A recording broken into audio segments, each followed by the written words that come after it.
Does it ever feel like you're a marketing professional just speaking into the void? Well, with LinkedIn ads, you can know you're reaching the right decision makers. You can even target buyers by job title, industry, company, seniority, skills. Wait, did I say job title yet? Get started today and see how you can avoid the void and reach the right buyers with LinkedIn ads. We'll even give you a $100 credit on your next campaign. Get started at linkedin.com/results. Terms and conditions apply. If you weren't built for the cold, Abercrombie's kickoff to spring sale is just for you. I seriously cannot wait for rooftop season because that means I get to start wearing my A&F Mila dress all the time. She has pockets, and that makes her a favorite in my book. And speaking of favorites, Abercrombie's best-selling Scarlet Skirt is part of the sale too. Stack an extra 15% off with code SPRINGAF now through March 3rd. Offers valid in the US and Canada. Exclusions apply. See details online. Bienvenidos de nuevo a nuestro canal. Hoy nos sumergimos en una de las historias más fascinantes y complejas de la Biblia, el ascenso y la caída de los moabitas, los descendientes de Lot y parientes lejanos de Israel. Desde sus orígenes en las montañas tras la destrucción de Sodoma y Gomorra, hasta su tumultuosa relación con los israelitas y su eventual caída profetizada por los grandes profetas de la Biblia. Los moabitas son un poderoso recordatorio de las consecuencias del orgullo, la idolatría y la rebeldía contra Dios. Pero esta historia es más que conflicto y juicio. También descubriremos el inspirador viaje de Ruth, una mujer moabita cuya fe y lealtad cambiaron el curso de la historia, convirtiéndose en la bisabuela del rey David y parte del linaje de Jesucristo. ¿Sabías que Dios convirtió las maldiciones en bendiciones para Israel en sus batallas contra Moab?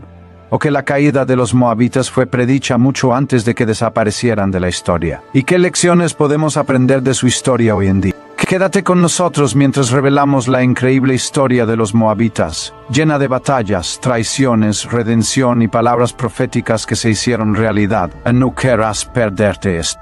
Si disfrutas las profundas exploraciones de las historias ocultas de la Biblia, asegúrate de darle al botón de me gusta, suscribirte a nuestro canal y hacer clic en la campanita de notificaciones para que nunca te pierdas un nuevo video. Comparte tus pensamientos en los comentarios. ¿Qué te sorprendió más de los moabitas? Y no olvides compartir este video con tus amigos y familiares para apoyar nuestra misión de difundir la sabiduría bíblica. Empecemos. La historia se desarrolla en el capítulo 19 del libro de Génesis, donde Dios decide destruir Sodoma y Gomorra debido a su extrema maldad. Sin embargo, Lot encuentra gracia ante Dios gracias a la intercesión de Abraham, y él y su familia reciben la oportunidad de escapar de la inminente destrucción. Al amanecer, los ángeles apremiaron a Lot, diciendo: levántate, toma a tu esposa y a tus 2 hijas que están aquí, para que no perezcas en el castigo de la ciudad. Génesis capítulo 19 versículo 15. Después de una dramática huida, con la esposa de Lot convirtiéndose trágicamente en una columna de sal por mirar atrás, Lot y sus hijas huyeron a las montañas cerca de Zoar. Allí, se refugiaron en una cueva, aislados y temerosos de que la humanidad hubiera sido aniquilada. Las hijas de Lot, creyendo que su línea familiar llegaría a su fin, recurrieron a un plan extremo y perturbador. Entonces la mayor dijo a la menor: nuestro padre es viejo, y no hay hombre en la tierra que entre a nosotras conforme a la costumbre de toda la tierra. Ven, hagamos que nuestro padre beba vino, y acostémonos con él, para conservar descendencia de nuestro padre. Génesis capítulo 19 versículos 31 al 32. En su desesperación, las hijas de Lot embriagaron a su padre durante 2 noches consecutivas.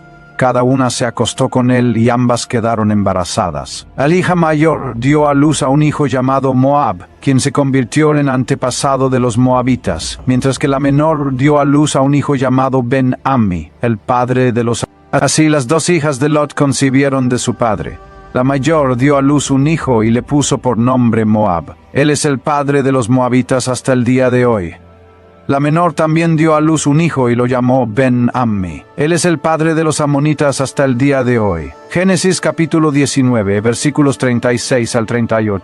Este inquietante comienzo sentó las bases para la identidad de los moabitas como un pueblo nacido de la desesperación y el aislamiento. A pesar de sus orígenes, los moabitas llegarían a establecer una presencia significativa al este del Mar Muerto. Su relación con los israelitas, marcada por una ascendencia compartida y destinos conflictivos, comenzó en esos primeros momentos cruciales en la Los moabitas se establecieron en una tierra situada al este del Mar Muerto, conocida como las llanuras de Moab. Esta región, caracterizada por sus colinas rocosas, profundos barrancos y paisaje accidentado, les proporcionó defensas naturales y una ubicación estratégica. Las principales ciudades de Moab incluían Ar, Kir y Dibón, que servían como centros de poder, comercio y cultura. Las fértiles llanuras y el acceso a rutas comerciales vitales permitieron a los moabitas prosperar económicamente, aprovechando la agricultura y el comercio para construir una nación fuerte y resiliente. La tierra no solo era accidentada, sino también bien fortificada, con ciudades a menudo situadas en elevaciones altas que les daban una ventaja táctica contra posibles invasores. La posición estratégica de Moab le permitió controlar rutas comerciales significativas, lo que lo convirtió en un territorio valioso frecuentemente disputado por las naciones circundantes.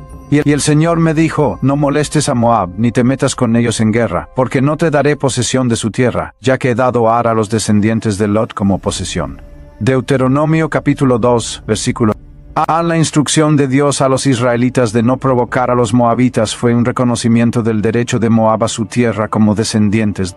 Los israelitas, durante su travesía por el desierto, recibieron específicamente la orden de evitar conflictos con los moabitas mientras atravesaban la región. A pesar de este decreto divino, la relación entre las dos naciones siguió siendo tensa. Every cup of Nespresso coffee is an invitation to transform your morning routine into a ritual you can treasure each and every day. Using the Vertuo Pup, a simple touch of the button freshly brews bold aromas and a rich, velvety crema layer for delicious cafe-quality coffee at home. Whether you enjoy your coffee hot or over ice, every sip, every morning is unforgettable. Nothing tastes like Nespresso coffee. Visit Nespresso.com or our app to explore our full range of easy-to-use machines and coffees not found anywhere else. Marcada por la desconfianza profunda y hostilidades frecuentes.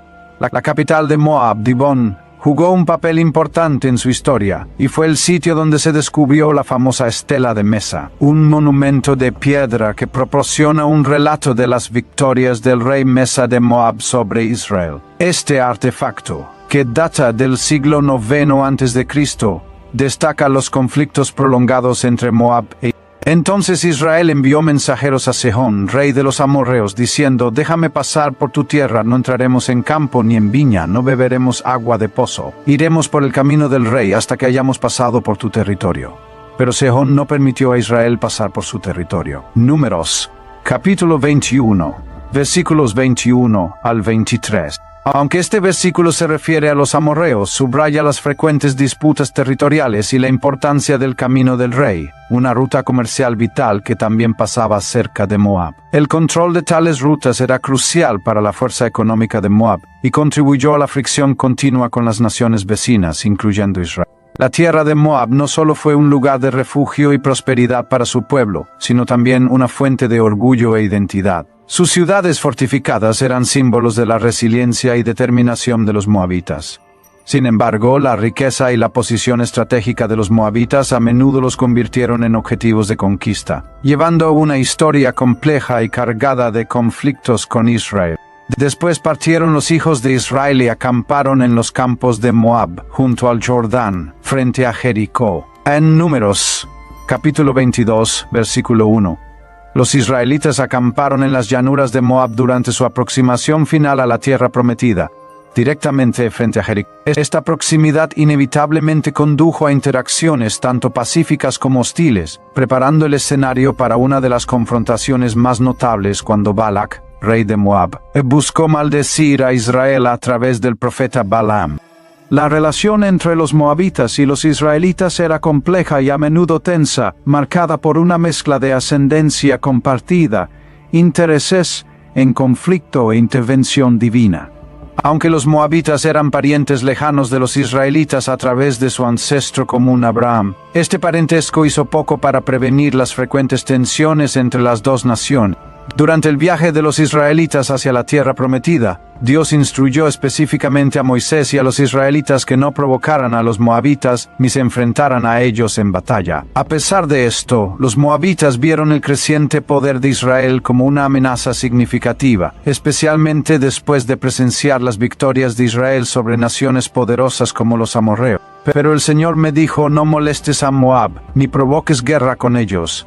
porque no te daré ninguna parte de su tierra. He dado ahora a los descendientes de Lot como posesión. Deuteronomio capítulo 2, versículo 9. Aunque Israel se abstuvo de atacar a Moab, los moabitas permanecieron recelosos de los israelitas, y su miedo eventualmente los llevó a tomar acciones drásticas y antagónicas. Uno de los episodios más significativos y dramáticos que resaltan la tensa relación entre Moab e Israel ocurrió durante el campamento de los israelitas en las llanuras de Moab, o justo al otro lado del río Jordán, frente a Jericó.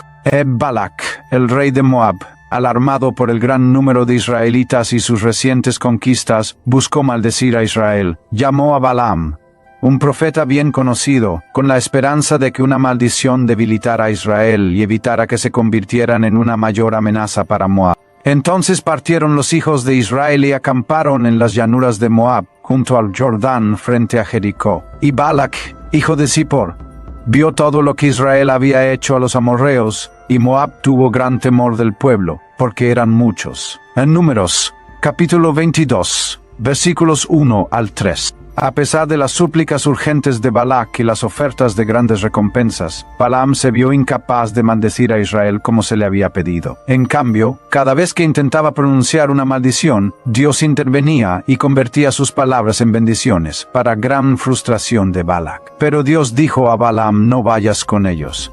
No maldigas a este pueblo, porque son benditos.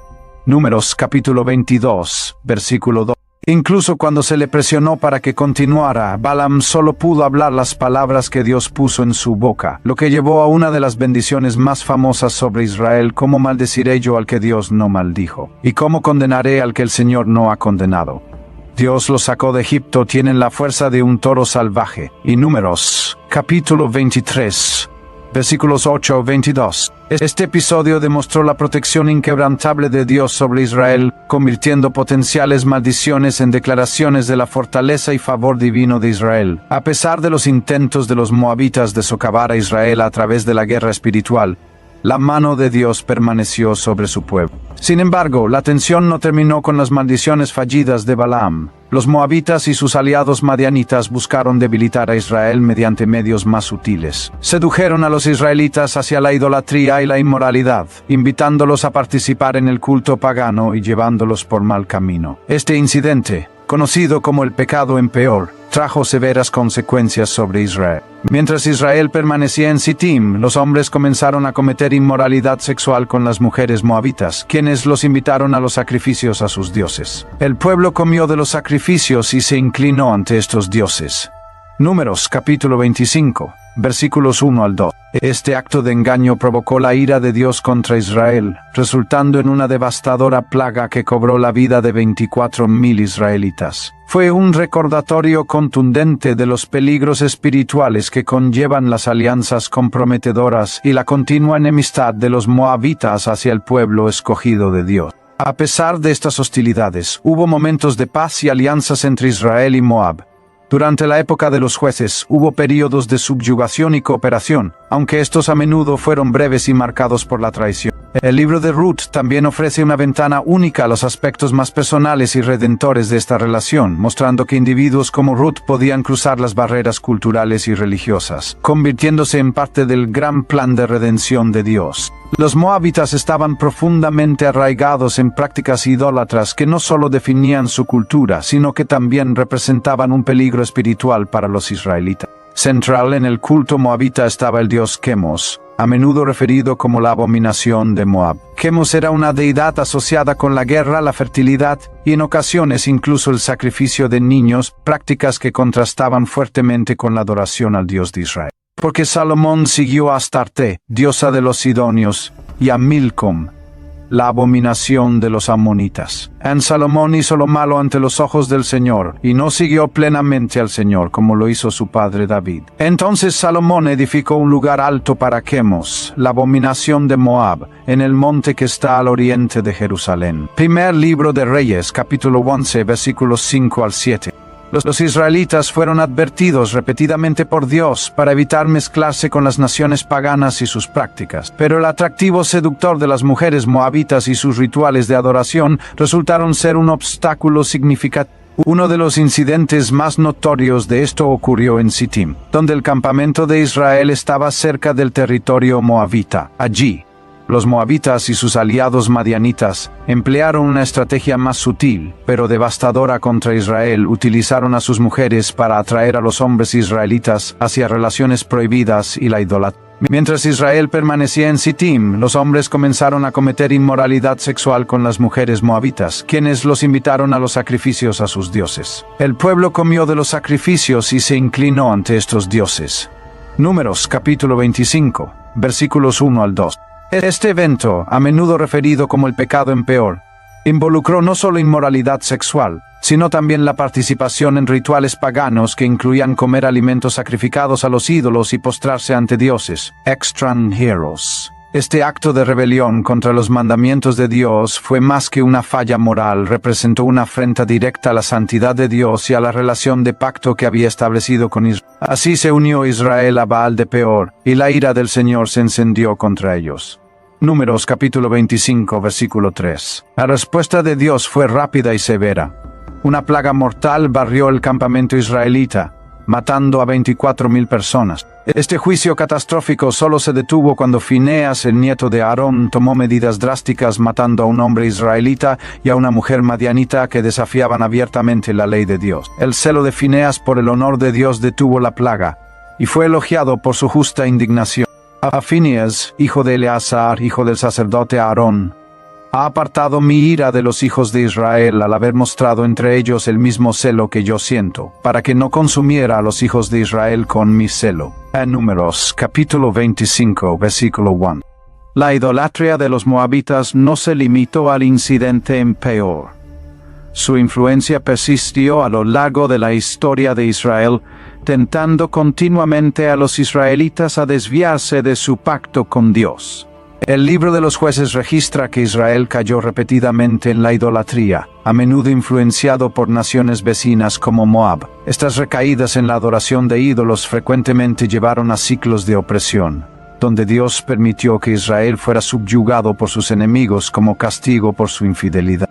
Los hijos de Israel hicieron lo malo ante los ojos del Señor, y sirvieron a los Baales y a las Astartes, los dioses de Aram, los dioses de Sidón, los dioses de Moab, los dioses de los amonitas y los dioses de los filisteos. Abandonaron al Señor y no le sirvieron. Jueces capítulo 10, versículo 6. El legado de idolatría de Moab dejó una mancha duradera, no solo en su propia nación, sino también en la historia espiritual de Israel. La atracción repetida por las costumbres y dioses moabitas fue un desafío recurrente que puso a prueba la fidelidad de Israel hacia Yahvé. Estas interacciones resaltan los peligros de comprometerse con prácticas paganas y la importancia de adherirse a los mandamientos de Dios. La idolatría de los moabitas sirve como un recordatorio contundente de los peligros espirituales que surgen cuando el pueblo de Dios se aleja de sus caminos y abraza las prácticas de las culturas circundantes. Aunque los moabitas eran conocidos por sus poderosas ciudades y su tierra estratégica, su legado final en la historia bíblica es uno de corrupción espiritual, una advertencia para todos los que sigan su camino de idolatría. Aunque los moabitas a menudo eran retratados como adversarios de Israel, la historia de Ruth se presenta como una excepción notable, una extraordinaria historia de amor, lealtad y redención. Ruth fue una mujer moabita que se convirtió en una figura clave en la línea de descendencia del mayor rey de Israel David y en última instancia del Mesías Jesucristo. Su historia, registrada en el libro de Ruth, es un poderoso testimonio de cómo la gracia de Dios puede trascender las barreras culturales y nacionales. La historia comienza durante el tiempo de los jueces, cuando una severa hambruna obligó a Elimelech, su esposa Noemí y sus 2 hijos a dejar Belén y buscar refugio en la tierra. Mientras estaban en Moab, Elimelech murió, y sus hijos se casaron con mujeres moabitas, Orfa y Ruth. Después de unos 10 años, ambos hijos de Noemí también murieron, dejando a Noemí y a sus nueras viudas y sin apoyo. Pero Elimelech, marido de Noemí, murió, y ella quedó con sus 2 hijos.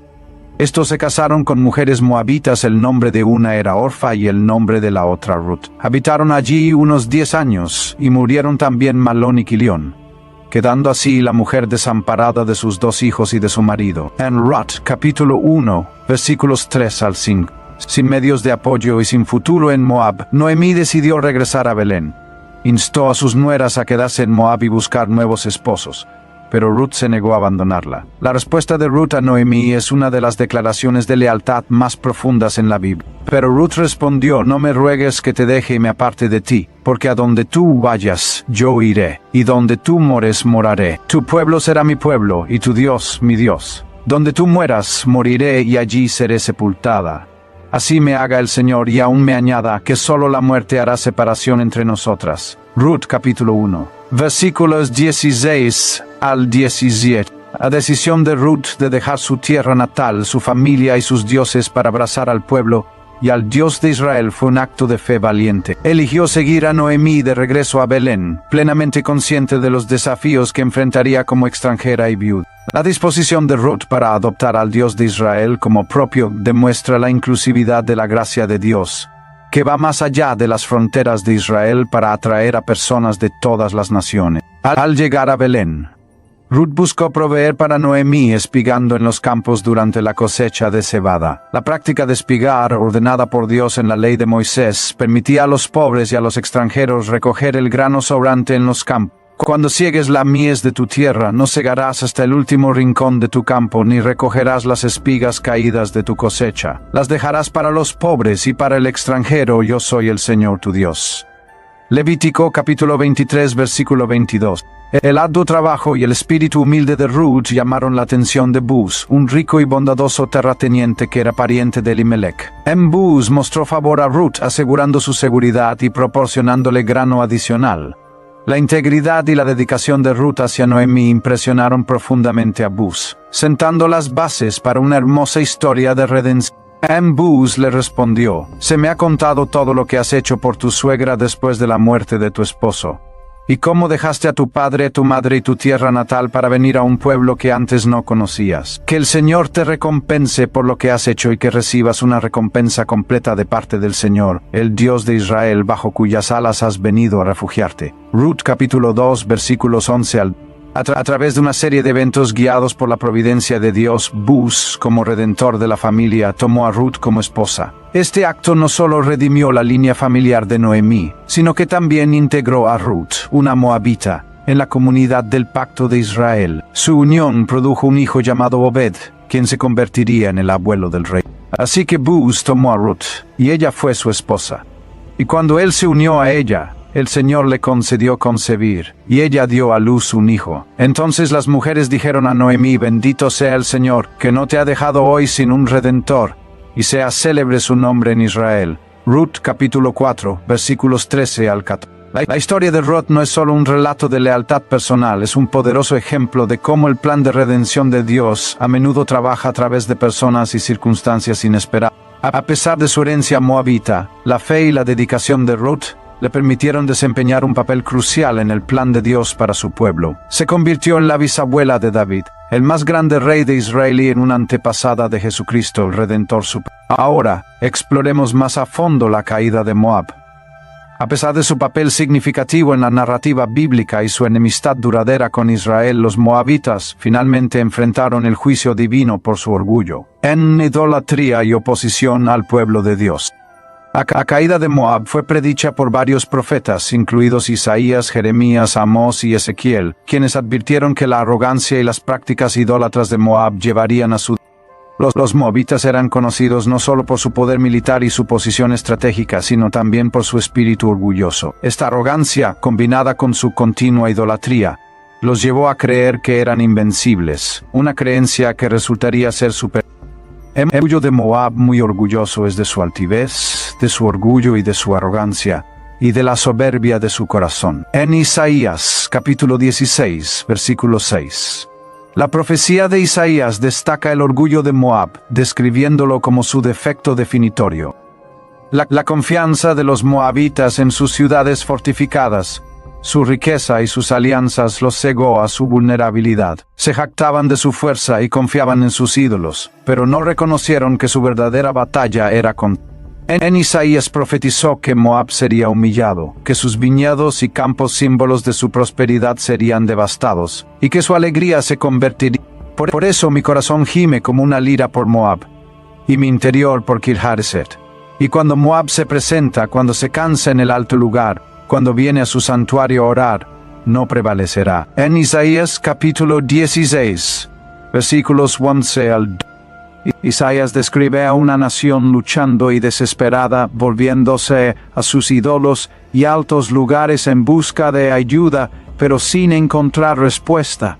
Sus celebraciones, antes orgullosas y alegres, serían reemplazadas por el dolor, al venir sobre ellos el juicio de Dios. Otro de los grandes profetas también pronunció severos juicios contra Moab, enfatizando que su caída no fue solo resultado de cambios geopolíticos, sino una consecuencia directa de su desafío contra Dios. Los moabitas se habían engrandecido contra el Señor, burlándose de su pueblo y estableciéndose como enemigos de sus propósitos. Moab será destruido y dejará de ser pueblo porque se engrandeció contra el Señor. Terror, foso y trampa están sobre ti, oh habitante de Moab. Jeremías capítulo 48, versículos 42 al 40.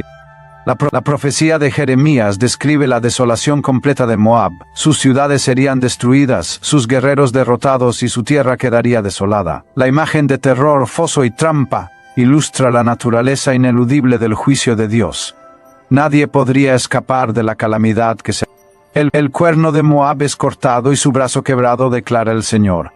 Jeremías capítulo 48 versículo 25. El cuerno y el brazo simbolizan la fuerza y el poder, y su quebrantamiento representa la completa humillación y debilitamiento de Moab. Su poder militar, su fuerza económica y su orgullo nacional serían destrozados ante los ojos de las naciones. El profeta Amós también habló contra Moab, condenándolos por sus acciones violentas y destacando la naturaleza brutal de sus conflictos con las naciones vecinas. Amós señaló especialmente a Moab por la profanación de los huesos del rey de Edom, un acto de extrema falta de respeto que demostraba su profunda animosidad. Así dice el Señor: por 3 transgresiones de Moab, y por 4 no revocaré su castigo, porque quemó los huesos del rey de Edom hasta calcinarlos. Amós capítulo 2 versículo 1. Este acto de profanación ejemplificó la crueldad y arrogancia que caracterizaban las interacciones de Moab con otras naciones, sellando aún más su destino bajo el juicio de Dios. Ezequiel también profetizó contra Moab, alineando su destino con el de otras naciones que se opusieron al pueblo de Dios. Las palabras de Ezequiel reflejan el tema recurrente del juicio de Moab como resultado de su desprecio por Israel y su confianza mal colocada en sus dioses y ciudades fortificadas. Así dice el Señor Dios: porque Moab y Seir dijeron: mira, la casa de Judá es como todas las demás naciones, por eso abriré el costado de Moab, y lo entregaré junto con los amonitas al pueblo del oriente como posesión. Ezequiel, capítulo 25, versículos 8 al 10. La profecía de Ezequiel enfatiza que la caída de Moab no se debió solo a su orgullo, sino también a su desprecio por Israel, viéndolos como si no fueran diferentes de cualquier otra nación, a pesar de la relación de pacto única que Israel tenía con Dios. Estas profecías de destrucción se cumplieron. Las ciudades de Moab fueron devastadas por fuerzas invasoras, su pueblo dispersado, y su nación, antes orgullosa, fue absorbida por otras culturas. Para la época del Nuevo Testamento, los moabitas habían desaparecido en gran medida de los registros históricos, y su legado se preservó solo en las páginas de las Escrituras y los hallazgos arqueológicos. La historia de la caída de Moab es un recordatorio sobrio de las consecuencias del orgullo, la idolatría y la rebeldía contra Dios. Sirve como una poderosa lección de que ninguna nación, por fuerte o segura que parezca, puede resistir el juicio del Señor. Al final, la historia de Moab no es solo la historia de una nación caída, sino un testimonio de la verdad inquebrantable de la palabra de Dios y el cumplimiento de sus declaraciones proféticas. En conclusión, la historia de los moabitas es un complejo tapiz de parentesco, conflicto, rebelión y redención. Desde sus orígenes en las cuevas del exilio de Lot hasta su destrucción final, los moabitas nos recuerdan las consecuencias del orgullo y la idolatría. Pero también el poder de la gracia de Dios a través de individuos inesperados como Ruth. Al reflexionar sobre la historia de los hijos de Moab, recordemos la misericordia perdurable de Dios y sus planes que trascienden las fallas. Gracias por vernos. Si disfrutaste de este video, por favor dale me gusta, compártelo y suscríbete a nuestro canal. Deja un comentario abajo con tus pensamientos sobre los moabitas y qué historias te gustaría que exploráramos a continuación.